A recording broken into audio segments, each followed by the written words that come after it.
Muslim English Language Institute. Dialogue. محاوره خبری اتره. Where are you from? از کجا هستید؟ دی کم زای است؟ Hi, my name is Fakhir. I think I saw you somewhere. سلام، اسم من فاخر است. من فکر میکنم شما را جای دیدم. سلام، زمانم فاخر ده. فکر کوم تاسو می کمزای که لیدلی است.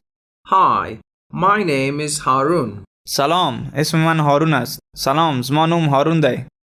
Nice to meet you, Harun. So, where are you from? از دیدن شما خوشحالم هارون. خب، از کجا هستید؟ بلیدلمو خوشحال شوم هارونه. خه، دی کم زای است؟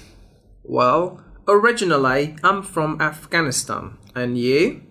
در اصل من از افغانستان هستم و شما؟ اصلا زد افغانستانیم. او تاسو؟ I'm also from Afghanistan. من هم از افغانستان هستم. زه هم دی افغانستانیم. Tell me the names of some places in Kabul. اسم بعض مکانها را در کابل بگیرید. دی کابل دیزین و زاین و نمونه ووای.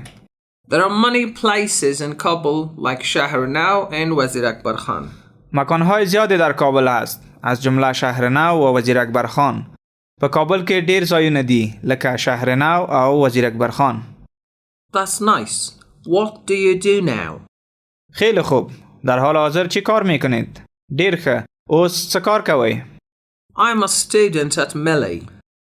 من محصل مسلم هستم. زه د مسلم محصل یم. Oh really? What are you studying? واقعاً چی میخوانید؟ رښتیا چه شی لولئ؟ I'm studying English. How about you?